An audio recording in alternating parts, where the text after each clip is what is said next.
El emperador que resistió 26 años después de rendirse, el general MacArthur y el emperador Hirohito, el 2 de septiembre de 1945. Keystone, Getty Images. 10 comentarios. Ver comentarios. Tras la rendición del Imperio nipón, Estados Unidos decidió no condenar a Hirohito como criminal de guerra. No se quiso desmontar el Estado como en la Alemania nazi. El día en el que Harry S. Truman entró por primera vez en la Casa Blanca como presidente, llevaba consigo una pequeña y sencilla placa de madera que tenía una inscripción con 4 palabras: "The buck stops here", una expresión que describe la soledad y la responsabilidad del poder. Los problemas van pasando de una instancia a otra de la administración, hasta que llegan al despacho oval. Es allí donde se instalan, y es el presidente el que tiene que resolverlos.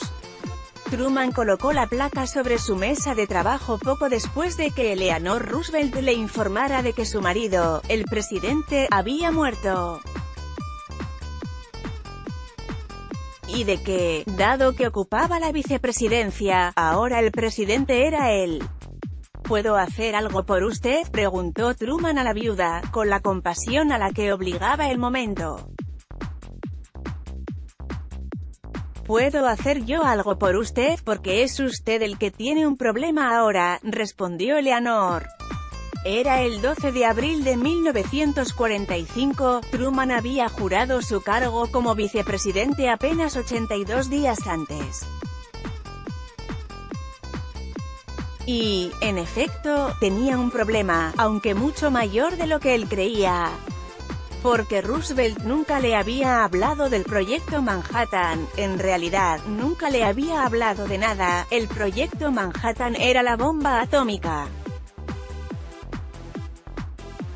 A esas alturas de 1945, los aliados tenían ganada la guerra en Europa.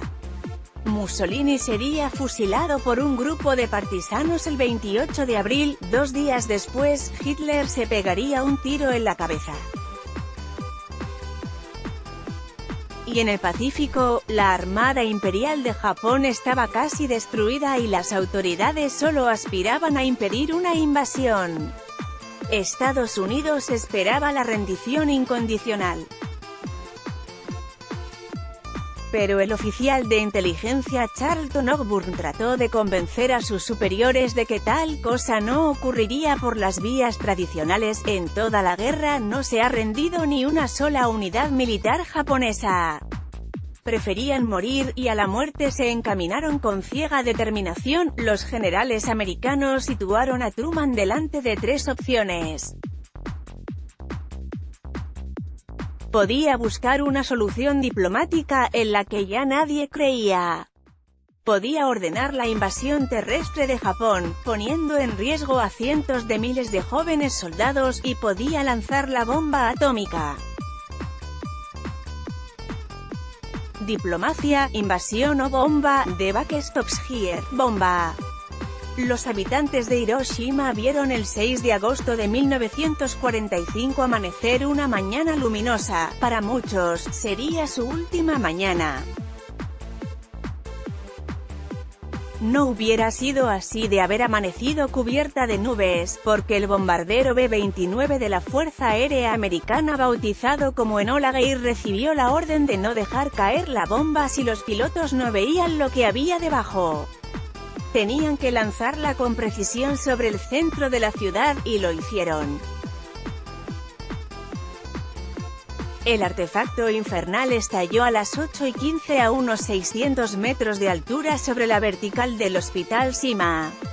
Había 80 personas en su interior, murieron sin tiempo para darse cuenta de que morían. Hubo decenas de miles de víctimas, pero Japón no se rindió. 3 días después, una segunda bomba nuclear destruyó Nagasaki. La hecatombe situó al mando japonés ante una situación imposible. Una tercera bomba podía caer en cualquier momento sobre el mismísimo Palacio Imperial de Tokio. Por tanto, o el emperador moría en un bombardeo o el emperador se rendía y corría el riesgo de perder el trono. Podía, incluso, ser ejecutado de forma ignominiosa. Ninguna de esas opciones era factible, porque Hirohito no era un simple humano, Hirohito era un dios. Así se consideraba a los emperadores en la tradición nipona. Pero el 15 de agosto de 1945 ocurrió lo inevitable. Los japoneses, exhaustos, escucharon por la radio una voz atiplada que nunca antes se había expuesto ante el pueblo. Era su emperador, anunciando lo que nunca iba a ocurrir: rendición. ¿Qué sería ahora de Hirohito? ¿Qué harían con él los americanos? Douglas MacArthur fue el general encargado de gestionar la ocupación. Al contrario de lo que los aliados hicieron con Alemania, no se desmontó el Estado, ni se apartó del trono al emperador. No fue una decisión sencilla. Muchos japoneses y muchos americanos consideraban a Hirohito un criminal de guerra. Pero MacArthur se dejó asesorar por el general Bonner Fellers, buen conocedor del país. Si existía alguna forma pacífica de sostener en el tiempo la ocupación de Japón, esa era mantener al emperador como símbolo de permanencia de la nación.